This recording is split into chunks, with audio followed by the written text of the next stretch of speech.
Welcome back. And before I introduce the second on point, let's take a quick look at the headlines.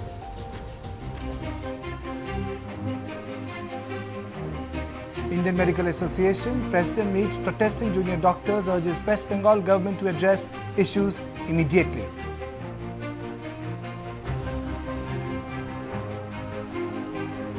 Protest erupts in Hyderabad after goddess Durga idol damaged.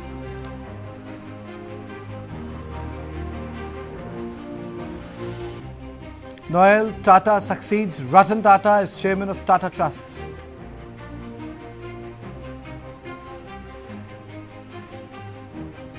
New BJP government in Haryana to be sworn in on October 15th at Panchkula.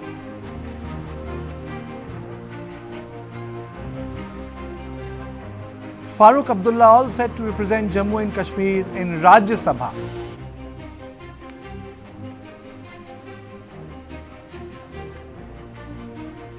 Karnataka government withdraws 2022 Hubli riot case against AIMIM leaders.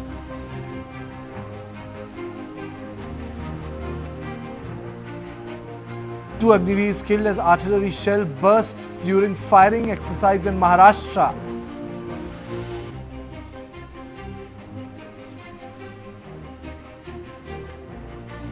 JDU snubs Akhilesh Yadav for asking Nitish Kumar to snap ties with Bharatiya Janata Party.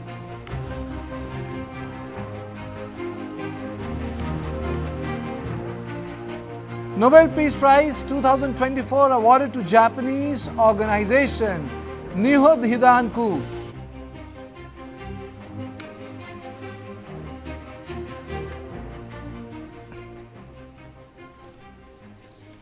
The Manipur Cabinet on Thursday announced that people living in unrecognized villages that are not registered with the government under the due process of law will no longer be eligible for government schemes. This includes Mahatma Gandhi National Rural Employment Scheme, PM Surya Ghar, PM Kisan Sinchai Yojana and many others. Manipur's Health Minister Sapam Ranjan announced the cabinet decision and emphasized that one cannot just establish a village, name it, and expect to access benefits from government schemes. The purpose is to ensure that the benefits of the state are passed down to the citizens of India and not illegal immigrants. Many new villages have come up in Manipur because of illegal migration, causing demographic change in the state, leading to poppy cultivation, I would even say the expansion of it. And we will also show you the documents which clearly shows the expansion of these villages, and I will be putting those documents on screen. So before that, and yes, these are the documents, new villages in Manipur, Chura Chandpur, number of villages are there. So these are important documents which tell us that number of villages have gone up. So let me play out the bite of Sapan Ranjan first. Another thing which the government, which the cabinet took, in the decision today, was that there would be the benefits of all government schemes. There would be a restriction of the government schemes that are to be given to the people. And it is that only the village, I repeat, only the village which is recognized by the government, will be given the schemes.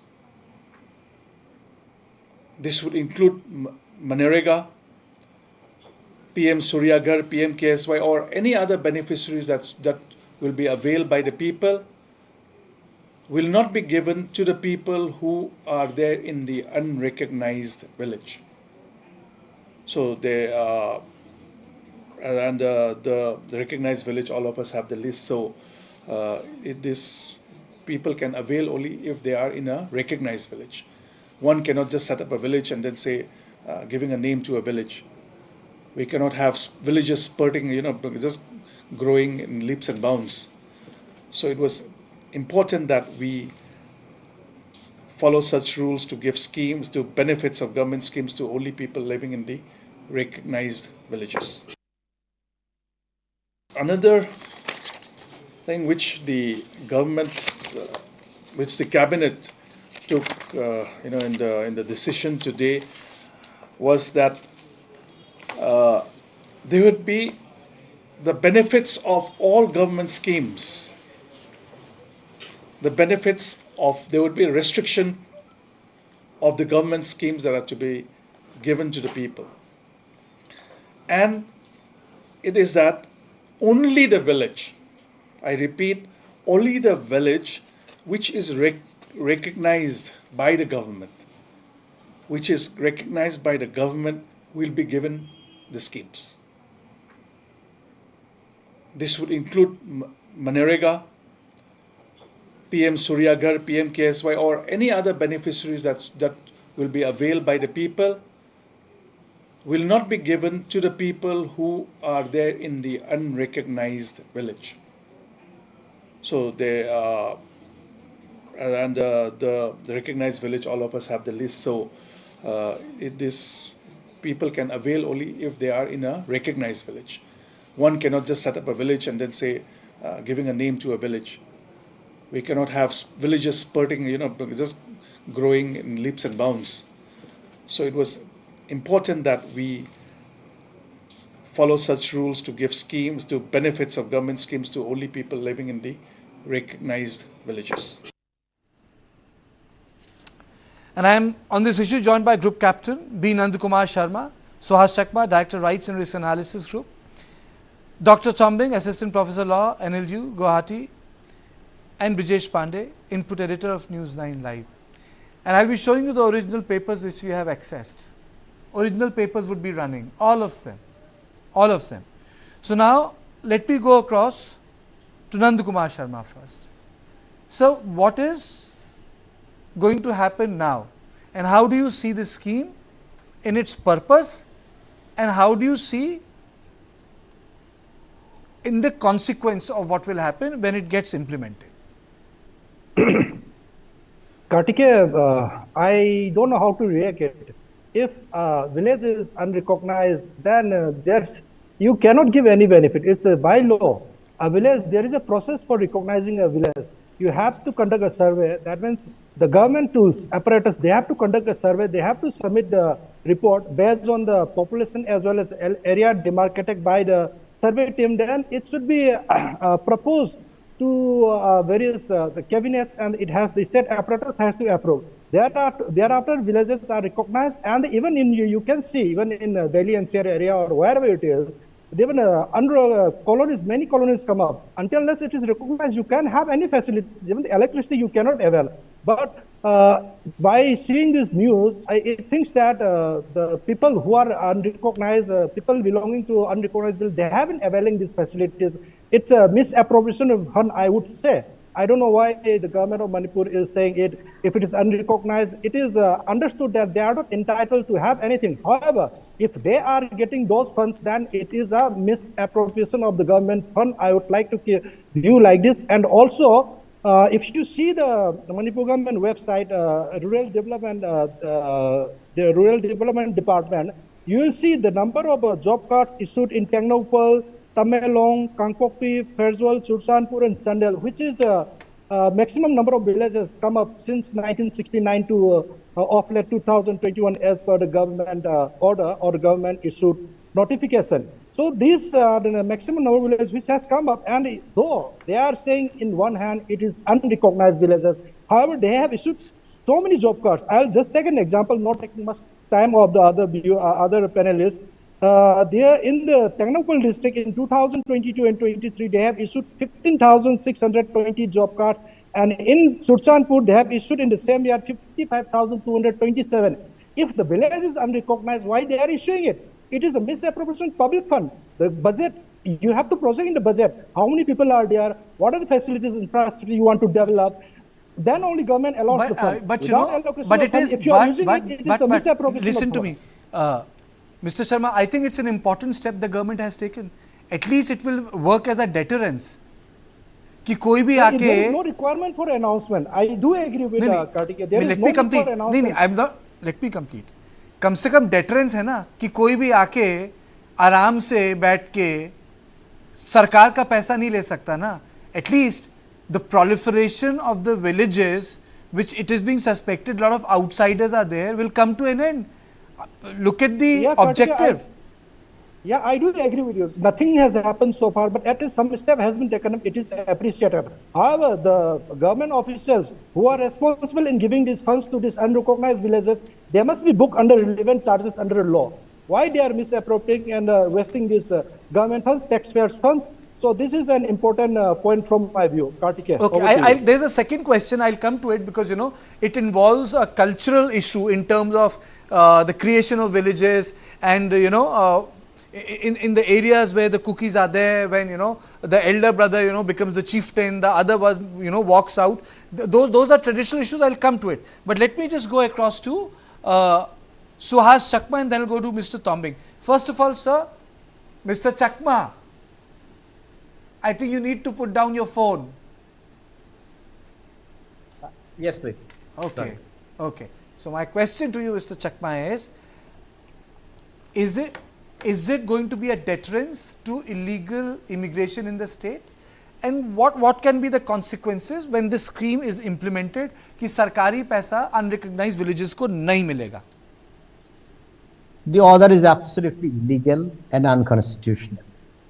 Look at the NREG Act, where it says that the NREG Act, the benefits under the NREG Act shall be only given to the persons who are living in so-called recognized villages. That's one part. When you say you are going to deny healthcare facilities, these, that, have they read the judgments of the Supreme Court of India? The right to health is a fundamental right, and fundamental rights under the Constitution of India, which fall under the right to life under Article 21 of the Constitution of India, shall override everything else. And in fact, the issue is how do you recognize a village? Now, if you look at the Manipur Hill Council Village Areas Act of 1956, it talks about establishing a village authority, which is equivalent of the Assam Frontier Justice Regulation Act of 1945. It is not about recognition of villages. Show me the act under which a particular village and the process under which a village is to be recognized by the state government of Manipur. So they might have announced, but at the end of the day, this has to stand the constitutional validity test. And secondly, I mean, is it going to be implemented only in the hills or in the plain areas also? See, I mean, this whole campaign that Manipur has so many outsiders, so many illegal people. Please remember, official estimate of the government of Manipur, it's about 4,000 people who have come from Myanmar. That's the official statistics. Now, if you go to Mizoram, it's about 40,000 or 50,000. So there's no point, exaggerating the figures. I am saying even today, the announcement which was made by the government of Manipur, if it is tested before the High Court in Manipur, it will not stand constitutional validity test. Because there are certain rights, including right to health, which cannot be denied even to a foreigner. There are refugees in this country, in Delhi, recognized by the UNHCR, including the Rohingya refugees. You cannot deny them the Aadhaar card. You cannot deny them the healthcare facilities. So under what laws of this land, you are saying that we will only extend to the recognized villages? Please just read the acts under which these facilities are available. There is no reference. In fact, there is no distinction between. Mr. Point taken. Mr. Chakma, let me take a contrarian view. Okay, let me be the contrarian in this debate. Let me be the contrarian in this debate. Manipur has a problem of illegal immigration, yes. Manipur has a problem of poppy cultivation, yes. There is a political debate on NRC, yes. There are states, adjoining states like Mizoram, they are not implementing NRC, yes. So where do you start, sir? I mean to say, where do you start? Where do you say, now this far and no further, I will not allow the government funds to go to illegal immigrants? I mean, so somewhere you need to start. wherever you start, it has to start with the due process of the law. If the law permits, you are allowed to take it. But if the law doesn't permit, the constitution doesn't permit, you cannot take those steps. Now, please, we have to understand, at the end of the day, we are governed by the rule of law, whatever is laid down in the law. So we have to see how the villages are recognized in Manipur. And once you recognize these villages, you have to read this act with the other particular acts, say for example, NREG Act. Now look at the NREG Act. It talks about every person above 18 years in the rural areas or in urban areas. So you have to read, with other acts. So I mean, there are problems. Doesn't mean that you can take illegal action. So whatever action you take, it has to be in accordance with the law. Let me go across. Let me take opening comments. Dr. Thombing and Brijesh are waiting very patiently. Dr. Thombing, your opening comments. The announcement of government of Manipur with regard to not providing sustenance MNREGA project and other PM Surya project, and with regard to an assessment of villages mushrooming and illegal villages mushrooming, the idea and then the concept. Now, as Mr. Chagma has said, there are concern raised of human rights and constitutionality with regard to it also. My simple premise is that the idea of villages and then the chief institution and then the components of a village in a KUKI-ZO villages, it was evolving organically before an idea of nation state was even developed also. And therefore, after the British intervention, interaction with the people there, and also the legacy of the British continued, and all these villages were brought within the Union Territory of India by operation of law and by the effectualization of the Constitution. Whoever are within the territory of India are citizens of India. So therefore, once you are a citizen of India, you have constitutional rights, constitutional remedies. And another poignant concern that also comes out from this particular progress and development is that Manipur has been a state which has been neglected on the context of administration and also of accountability as well. So therefore, there are many things which has been kept under wrap. And in the midst of this gloomy ethnic violence, many things seems to have been brought out, maybe for the purposes of, in one way, checking the idea and narrative of illegal immigrants that has been alleged against KUKI-ZO community majorly, but it doesn't necessarily negate the idea that in other villages or in other towns also, other communities might also be... Generally, Mr. Thombing, I don't pick Yes. up news from social media, but that civil society organization in hills have been issuing passes that this person can come, that person can come in that area. And you have been coming to my program, I don't pick it up, I saw that. So in that case, so there has to be some sort of a filtration process. I'm not saying that this can be 100% foolproof, some sort of a scheme, but in terms of, yes, you spoke about coloniality and you spoke about ideas before the nation state. I understand that. But now we are a nation state. Exactly. So those rules have to be implemented, sir. Yes, once we are a nation state, an idea is that you're a citizen. And in fact, the village conception in KUKI-ZO community has to do the idea of the institution of the chiefship. And then once the chiefship institution, the benevolent chiefs had been relegated to a mere agent of the state to collect tax and then also disburse state policies, health-related or maybe job card-related matters. His glory is gone. And in fact, unlike the Nagas, the KUKI-ZO communities, their concept of a village and being a villager is an idea of a resident. It is not very objective in that sense. So there is no permanency in the idea of the residence also. But the overarching aspect of citizenship is that they may be a villager of place A at one point of time. But then they can also have an idea of a residence at a new place, because the citizenship in a village is not permanently established, and also not permanently attached to the idea of the chiefship loyalty and then loyalty to the village also. But Now, they are citizens. Okay. That's what See, the these are the opening comments. These are the opening comments. Brijesh? Well, I kind of agree with Group Captain B. Nandakumar Sharma, because I believe that, I mean, I heard him saying that, that if he is a citizen, you may change the place, but if you have a proof of citizenship, then, then there can be no discrimination as far as any of the government scheme is concerned.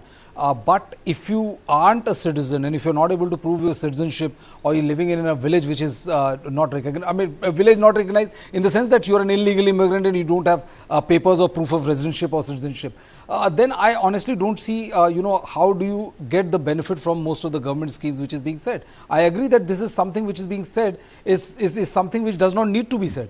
And if there is, jobs and all are given to people who are illegal immigrants or people who are not part of the villages, I know it's very porous. The situation there is completely different from rest of the country. But if it is there, the law of the land clearly says for this of what has been passed by the. इसका एक मतलब है, if I have to use the deductive logic, Brijesh, it means that before the passage of this law, the money was getting pilfered.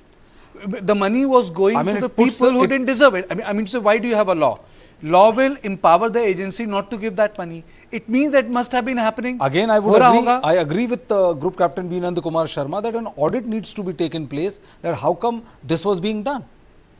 And it will be, I mean, as Mr. Chakma was saying that, this is unconstitutional, it has to be challenged in law. It will be, very fascinating to see what the Manipur High Court says about this. But I think that, that if the state is forced to pass an order to implement this means, and there was pilferage of money, or rather, people getting job cards and all without them being the citizen of the country, then it will be very interesting to see how it was done. I think a proper audit needs to be taken place for you to see how this money got changed, and more importantly, how those people got those job cards. I understand that, that there is a shared history, then also there's a fact that, not all illegal immigrants should be viewed as a pariah and threat. But given the kind of time we are living in, it's a completely different situation. I have a technical question. For Mr. Sharma. Mr. Sharma, one is, there are two things here. There is one, proliferation of villages, and another is proliferation of fake identities. Like in Delhi, a lot of Rohingyas are there who were caught, they had Aadhaar cards. A lot of Bengalis from West Bengal had come, immigrants, not West Bengal, I'm sorry, Bangladesh had come, and they had made the fake Aadhaar cards. So that is one, how do you identify fake IDs? That is one issue. You can have a recognized village, but still have a fake ID. But this is more so about us, because these are government schemes directly pouring into certain larger developmental projects. How do you reconcile customary practices with what is happening now? Because on any given day, this is not going to stop. And as per the law, if I am not wrong, they need to get it registered at the DM's office or district collector's office. Kartik, a very valid question. It is not very easy to identify. I'm just trying to understand. So when you say I'm establishing a new village, how do you do the audit? Who does that audit? Kartik, what is the let down rules and regulations in Manipur? I don't know. I was searching out the website. I could not find it other than few data. But there must be a let down processor. It may vary from states to states. There has the minimum criteria of number of villagers and number of houses, and also identification of the villagers, as you said correctly. And identification of villager is not very difficult. NRC is one the solution. And also, if the fake ID Aadhaar cards haven't prepared, it is easy to identify. You would have seen in West Bengal, in the constituencies bordering to the Bangladesh, they have been identified what type of fake Aadhaar cards have been prepared, and many voter lists have been cancelled based on the Aadhaar card. That exercise can be taken up, so not be a problem. So if the political will is there, it can be executed. However, my point is, why government is announcing this type of this thing in this crucial juncture when two communities are having a lot of problem. So it's this, if some illegal things are there, they can do the process of say denying the facilities, if at all they have done by mistake in earlier. This is one my point. And also there is no complexity in this issue, as Mrs. Sakma and Mr. Thoming has pointed out. You would be seeing many times in the news in Delhi NCR, many local unrecognized colonies are not given power supply as well as water supplies, though they are the citizen of India. So there is a process to be followed by the concerned state. So this process are to be followed. So similarly, Manipur government, they also must be following a process. If the process is not followed, it is unrecognized, and the action must be taken. Those who are responsible for not taking such so regular, let me ask this question to you. Mr. Sharma, let me ask this question to you. Can you take our viewers what these unrecognized villages were leading to?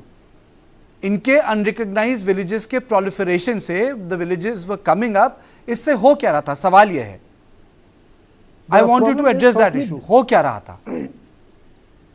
Because see, the number of villages which basically at 4 places districts, as we have discussed, the population density is much higher, and there is a sense of demographic change, and this will amount to this thing in delimitation process, which is likely to happen in 27 or 26. So this is going to be a political game changer for Indian, especially in the northeast area. If there is a delimitation, number of assemblies will come up, and it will be highly influenced by those illegal immigrants, if I may so call, as of now.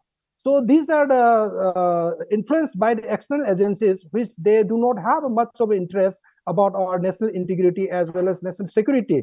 So it will be a danger for the India as a whole. So the Northeast, as such, the sensitivity of Northeast. If the Manipur is destabilized, depending upon these illegal immigrants and disturbing the political situation of Manipur, it will be a national security overall. This is what I would like to keep Kartikeya. Okay, Mr. Chakma, you were raising your hand. He didn't answer my question. Maybe you can answer that question. If you have a scheme, if you're saying that this is not going to go, what the proliferation of unrecognized villages, what were they leading to? हो क्या रहा था उससे? And then you can come with your own point of view, because I know you were raising your finger. I think there are a couple of issues, and we are mixing it up and mixing them up, and that's not helping the process. The first issue is unrecognized villages. Now, these unrecognized villages, what is the law to recognize a particular village in, for example, Manipur? What is the law? There are no laws in Manipur except the Manipur Village Authorities in Hill Areas Act of 1956. That is what I was saying, that this act is the incarnated version of the Assam Justice Frontier Regulation Act of 1945. It does not deal with recognition of villages. So first of all, Mr. Singh himself, Nandakumarji, he himself doesn't know what's the law, how to recognize a village. So first of all, we have to be clear under what laws and under what authorities a particular village is recognized or not recognized. Because village authorities under this 1956 Act is not about recognition of a village, but certain authorities who will fulfill the responsibilities in terms of cooperating with the authorities with respect to the crimes committed in the village. So in Manipur, at least I have not seen any law which recognizes a particular village, and Panchayati Raj Act also doesn't apply in certain areas. So we have to see that, because Panchayati Raj Act recognizes the villages which is applicable in mainland India. So there is an absolute legal vacuum. The second issue is whether who will get the benefits. See, the issue is not who will get or who will not get. Now, if you do not want to give these benefits to non-citizens, you have to identify them. Then it has to be based on the individual identity of the person concerned, whether he's a citizen or not. But that cannot be based on whether you live in a recognized village or not recognized village. So there are problems with it. And third, which I would like to say, is that Nandakumarji has made it very clear that the aim for this is to actually preempt, in a way, the constituencies whenever the delimitation takes place. So the truth is coming out that this is not about identification of foreigners, please do so as per the law. Whether the NRC or any other verification, you please do so. And you say that you are not qualified because you are not a citizen. And certain rights they may have, they may not have. But at this point of time, I don't think there is any clarity how the villages themselves are to be recognized. Because if you punish all of them, both citizens and non-citizens in an area where there might be, and I'm saying there might be citizens and non-citizens. Well informed in terms of law here. Since you're the most well informed in terms of law here, let me pose a question to you. Please. Let me pose a question to you. You know, the villages have mushroomed up. How have they mushroomed up? If you, the data is available and I have seen it, you must have seen it. How has suddenly the villages have come up? There has to be some sort of an explanation. ये इतने गांव बन कैसे गए? And I'm saying it without any pun. Really, believe me, I'm saying it without any pun.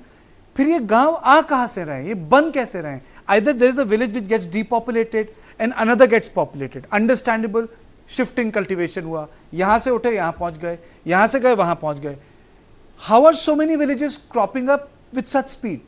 ये क्या है फिर? See, whatever the reason, I mean, but the reasons are important. But reasons are important, sir. No, see, the issue is if there is a proliferation of villages, you have to do a complete listing of the villages, not on the hills, only the hills, but entire Manipur, then find out. Then only you can come to the conclusion. At this point of time, they are only saying that proliferation of villages have taken place, which is possibly not deniable, and it's an established fact. Now, where and why people have expanded, that's a reason you can examine. But at this point of time, without doing the homework, without examining anything, you are just saying that these villages are unrecognized. So my first question is, you know, under what law you are saying that these are unrecognized villages? That needs to be made very clear. And secondly, how do you recognize a process, a village? Through an application. Who has to submit that application? Through a notification. Who has to issue the notifications? Whether these villages are recognized or, not recognized, that itself is a, contested issue. We do not know. Why we are only looking at it in certain areas. So that's what I'm saying. If there is an increase of village in areas, whatever the reasons, you can examine it. But suddenly when you talk about we are going to deny all these facilities, you immediately infringe into rights of the people. And that's a worrying concern. Not that the government doesn't have the right. Government has the right, but government has to make it clear and make it very clear in terms of who will be denied and who will not be denied.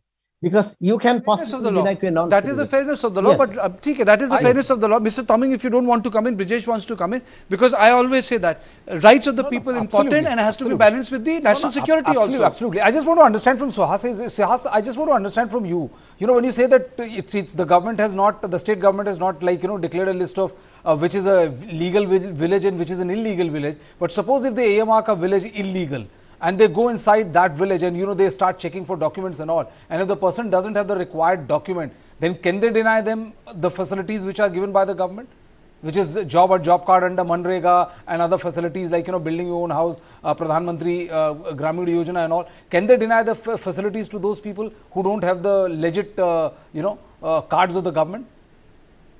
Well, not sure about NRGA, but surely you cannot deny right to health, right to education. These are fundamental rights under the Constitution. This is fundamental right of who? A legal citizen of the country or an illegal immigrant? See, the right to life under Article 21 is available to both aliens and non-citizens, including the aliens and non-citizens. It doesn't have to be, you cannot deny, there are equality before law and the right to life is available to everybody. Okay. Mr. Toming, the issue is, and as I again said, you have this issue of villages just coming up. You have the issue of villages coming up. And I say that if the same population is moving here and there, then one settlement needs to get depopulated and the other settlement needs to get populated. 3 settlements cannot immediately populate itself, with the 4th being static. So it means that there is an issue somewhere. And then another issue I would like to address is, suppose there is a settlement unrecognized in which half of them have some sort of are the residents. Documentations, yeah. Documentation. And another half don't have documentation. What do you do in that? This is a query which has come up amidst the ethnic violence, continuing ethnic violence also. And in fact, the one village being populated and another one being depopulated, it can happen for many reasons. In fact, if a village has a household more than 20, maybe that is a recognized village on certain parameters, less than 20 might be de-recognized on certain parameters. This is one part of it. And we usually in Manipur, in the present crisis, we are reacting on the manifestation. We did not really look into maybe the root cause of it, or maybe from a context of migration study as well. And we are simply reacting on the manifestation, depending on a certain situation that we really are in. Now, in this regard, I would like to bring to your kind notice that, like I said earlier, for a KUKI-ZO, unlike Naga people, the idea of village citizenship does not exist. And therefore, there is no permanency endorsement of the villageship and then the villagers as well. And since there's an idea of mushrooming of town also, and then people may move towards a place or maybe a town where there are better facilities for education, etc. Because somewhere at the root of it, there might be concern of misgovernance as well. Schools are not proper, health facilities are not proper. And since there is no permanency to the idea of endorsements of the village chiefs and then the villager, it can also happen that a person who has more superlative vision than the others might take the initiative to move from point A to point B. And then the moment they move from the first village A to new village, they do not have any kind of claim on the village that they have left.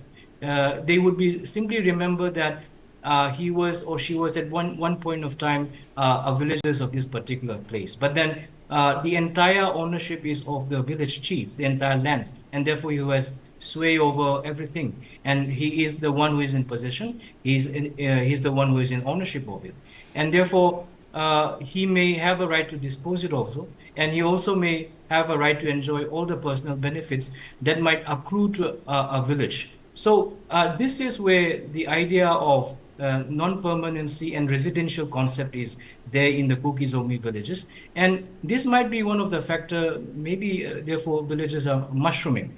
But the timing at which the concern but of it is also possible, Dr. Tombing, yeah. It is also possible, Dr. Tombing, that a lot of people are coming from outside because there is no border, it's very difficult, and there is a political instability in Myanmar. It's easy to mix up. That is also a possibility, and we have seen that, Dr. Tombing, happening in West Bengal, where demographic change has taken place all across all the villages, all the districts adjoining West Bengal, and it's documented. And another such similar documentation is the Barak Valley in Assam, where the demographic changes have taken place. And it is for this reason you have, the BJP's government came, I think the word was Khilonjia Sarkar, the government of the local people. So those things have definitely happened, sir, in India's northeast. There might be a little difference in the pattern because the way KUKI-ZO villages are established, it is purely based on linguistic kinship. Linguistic kinship. So therefore, culturally and linguistically, the larger KUKI-ZO, of course, in a larger definition, they might be one, but at the village level, the idea of a linguistic affinity is the factor for that also. And within that kinship, a clan integration may also be there. But then the sub-tribes will have their own separate villages. And among the sub-tribe, some communities may be more adventurous than the other. It can also happen. So therefore, migration might also happen. So it really needs a good survey and then study also. And if it is supposed to be premised that these are all illegal immigrants, then a state have a big job to undertake, that it has to conduct survey properly. But then the timing in which, and then the way, the idea of this not providing privileges or services of the state at that is this particular point of time seems to be projected at a particular community, and also thereby premising that these are the people who are illegal mostly. And it kind of not unnecessarily, but then maybe also assume that it is a partisan politics that is in then let me, as an anchor, let me take a contrarian view. I've allowed you to speak, and I'll start with Brijesh and Suhas. This question is, this is not pointed at you. So, you don't take it ki, Karthike is, saying this, pointing it to you. No, I'm not pointing it to you. So, don't jump into it ki mujhe target kar raha hai. Why do audit policies of the government are always opposed from the rights perspective? अगर NRC करना है, अगर biometrics करना है, अगर कुछ भी आपको ऑडिट करना है सरकार की तरफ से कि हमें ऑडिट करना है, हमारे लोग कौन से हैं, तो why does it become a casualty of the rights politics? Why? I mean, and why does it acquire a binary of interfering government and a marginalized community, whereby if you look at any nation state in the world, the first thing any nation state does is to audit its population. They audit it for security, they audit it for economic, what is even caste census, it's an audit. You audit it for social services, you audit the population for multiple things. Brijesh, I would like to start from you and then I'll go to my other guests. Well, I think, it is because whenever you go for something like NRC and others, it's a very complex issue. It's not a very simple thing because, it's not only right to life or right of citizenship, but it is much more than that. And that is the reason why rights or right politics acquire a significant and dominant narrative as far as that particular aspect is concerned. Because we also have to understand that governments are not like, God, that they know everything and they don't interfere, or all the policies of the government is implemented on the ground with an absolute honest purpose which is absolutely laid out to the benefit of the marginalized community. People have to think on that line. But yes, I also completely agree that if you want your schemes to be successful, if you want MNREGA to be successful, if you want your Jan Dhan Yojana to be successful, if you want any of the government schemes to be successful, you have to have an honest audit of who is the legit citizen of this country and who gets that benefit from the government. I would also add here, Indian democratic process in terms of rights is even far stronger than America. It is. No, I would like to put that on record for our viewers that Indian rights, the democratic right process is far better than even United States of America, which professes to be the most democratic country. For years and years, the Republican Party amended laws so that the blacks could not vote properly. Why? Absolutely. They had a felony, so you can't vote. They have gone to jail, so he was denied a vote. The blacks couldn't register, they were denied a vote. So you had black states in which the white governors were there, white mayors were there. So in India, it has never happened. India in context of vote has done far better than United States of America, Brijesh. It's a much young country, and if you really look in the reports which come out, I mean the way blacks are treated, or the natural inherent bias which comes across black is perplexing for a country which claims to be the first world country. So Mr. Sharma, now to you, why any audit becomes a casualty of a right-based politics? Kartike, I am not expert to comment on this issue, but however, in my perception, it's a political question. It's not a legal. It's a political question. It's a narrative question. Yeah, it is always the minorities have been protected, and a lot of activists favoring the minorities, and that's why it has been always that against the government sort of thing. So I do not know much of it. However, I would like to add a few more points. Mr. Swaz said there is no law for recognizing village in Manipur. I don't think so. Some of the politicians may not know it, but the IS officers, the bureaucrats, they are well read, and they go throughout India on transfer basis. So they must be ensuring that proper law exists and recognition villages are done. So I don't think there is no law for recognizing villages, though I don't know, and many people may not know. And also, Mr. Thoming said this announcement is targeted only to the Kuki community. I have not heard mentioning any KUKI-ZO community or Kuki community. It just says that unrecognized villagers will not get the facilities, government facilities. So it is for all.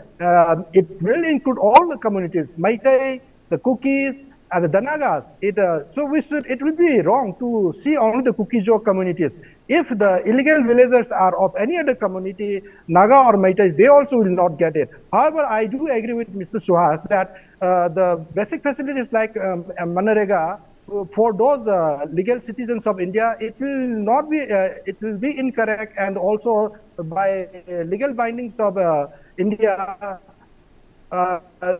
it will not be able to stop. However, the basic infrastructures like these facilities, definitely government can stop it, because they would not be catering in their budgeting since it is not recognized. And also, even if it is projected to the government of India, definitely government of India will ask for the breakdown of the recognized villages. If not recognized, I don't think the government of India is going to allocate any budget in such thing.